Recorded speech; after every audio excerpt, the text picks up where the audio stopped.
Neste exato momento, o maior porta-aviões do mundo está posicionado nas águas do Caribe. Junto com ele, destroyers de guerra, submarinos nucleares e mais de 6.000 soldados americanos. O alvo, a Venezuela de Nicolás Maduro. O que parecia impossível, há alguns meses agora se tornou realidade. Os Estados Unidos estão mobilizando uma operação militar massiva a poucos quilômetros da nossa fronteira. E o mais assustador, documentos revelam que Donald Trump já autorizou ações secretas e até operações letais dentro do território venezuelano. A pergunta que fica é: estamos prestes a presenciar uma invasão militar na América do Sul? E por que o Brasil está completamente em silêncio sobre isso? Fique até o final deste vídeo, porque o que está acontecendo na Venezuela pode mudar completamente o futuro do nosso continente.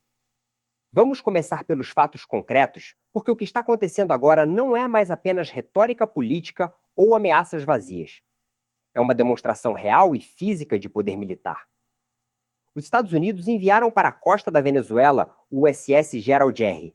Ford, o maior e mais moderno porta-aviões já construído na história da humanidade.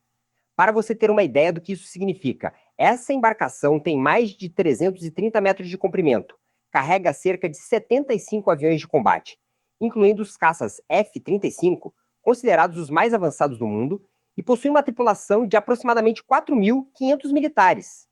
Um porta-aviões desse porte não é simplesmente um navio de guerra. É uma base militar completa que pode se mover pelo oceano, é uma cidade flutuante capaz de projetar poder militar a milhares de quilômetros de distância sem precisar de apoio terrestre. Mas não é só isso. Junto com o porta-aviões, foram enviados destroyers equipados com sistemas de mísseis guiados de última geração, capazes de atingir alvos com precisão cirúrgica. E segundo informações de fontes militares, há também pelo menos um submarino nuclear de ataque rápido na região, uma arma silenciosa e letal que opera completamente invisível sob as águas. Estamos falando de uma força-tarefa completa, com mais de 6.000 soldados, equipamentos de guerra avaliados em bilhões de dólares e capacidade de iniciar operações militares complexas em questão de horas. A justificativa oficial apresentada pelo governo americano é o combate ao narcotráfico. E aqui precisamos ser completamente transparentes. Essa não é uma acusação inventada ou fabricada por motivos políticos.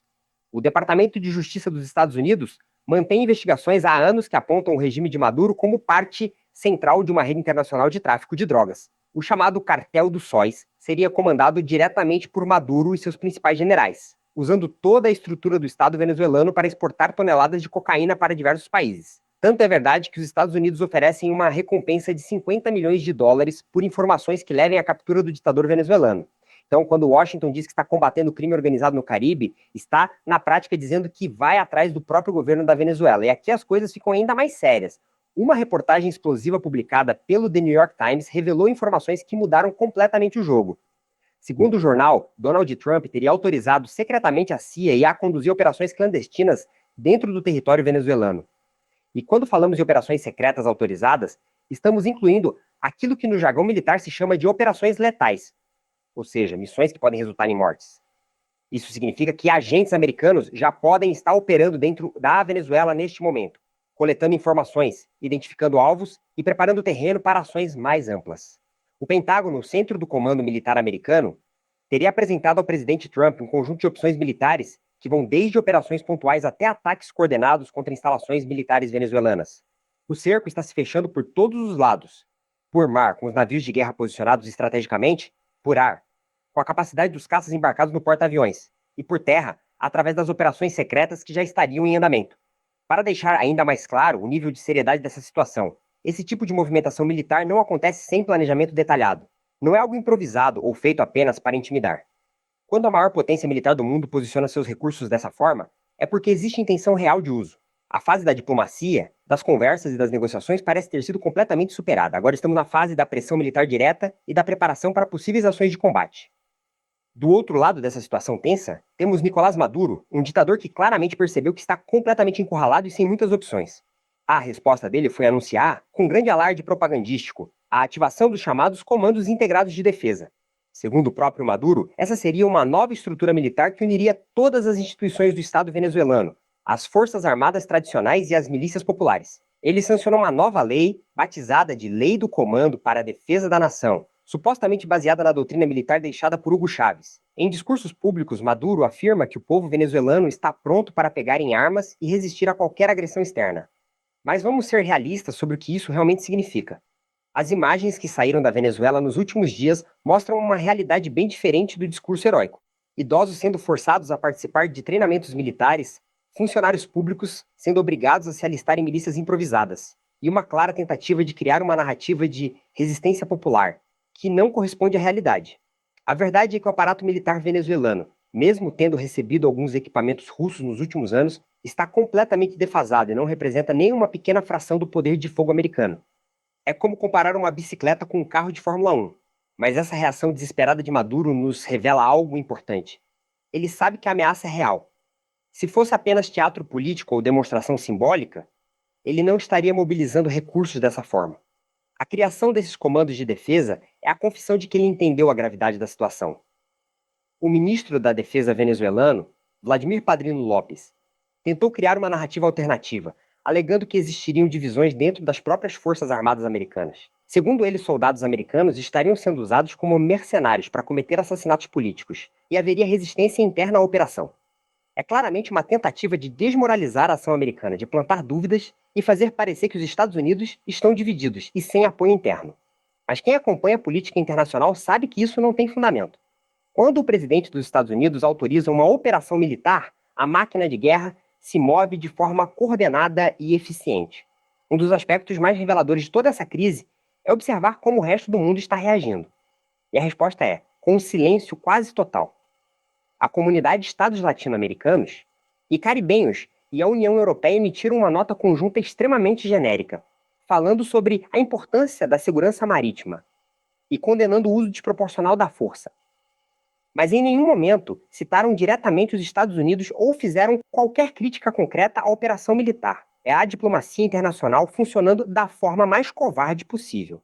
Ninguém quer se posicionar claramente. Ninguém quer defender Maduro publicamente, porque sabem que ele se tornou um aliado tóxico e politicamente insustentável.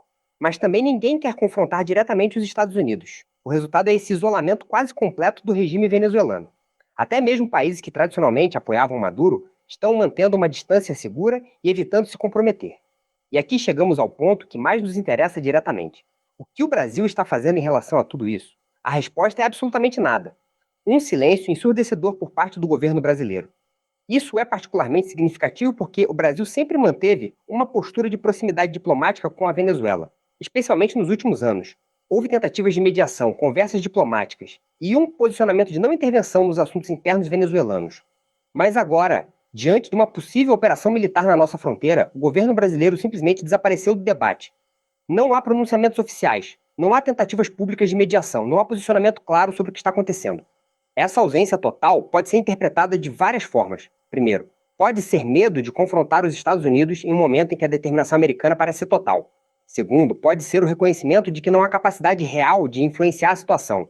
E terceiro, talvez no fundo exista até um certo alívio de que um aliado que se tornou extremamente problemático possa finalmente sair de cena. O fato concreto é que o Brasil, que deveria ter um papel central em qualquer discussão sobre estabilidade na América do Sul, está completamente ausente neste momento crucial. Então, para onde tudo isso está caminhando? O que estamos presenciando parece ser o capítulo final de uma das ditaduras mais destrutivas que a América do Sul já conheceu. Um regime que transformou um país rico em petróleo em uma nação devastada pela fome e pela violência. Uma ditadura que causou a maior crise migratória da história recente do nosso continente, forçando milhões de venezuelanos a fugirem de suas casas. Um governo que se transformou em centro de operações para organizações criminosas internacionais. A eventual queda de Maduro não será apenas a saída de um presidente autoritário, será o desmantelamento de uma estrutura de crime organizado que tomou conta de um país inteiro. Não sabemos exatamente quando a operação militar pode começar de fato. Estratégia militar envolve sigilo e os Estados Unidos obviamente não vão anunciar suas ações com antecedência. Mas todos os elementos já estão posicionados. A força militar está na região, a justificativa foi apresentada publicamente, as operações secretas foram autorizadas e o alvo está claramente identificado. O tabuleiro está montado, as peças estão em posição. E Nicolás Maduro, cercado em Caracas, está montando sua última e provavelmente inútil linha de defesa.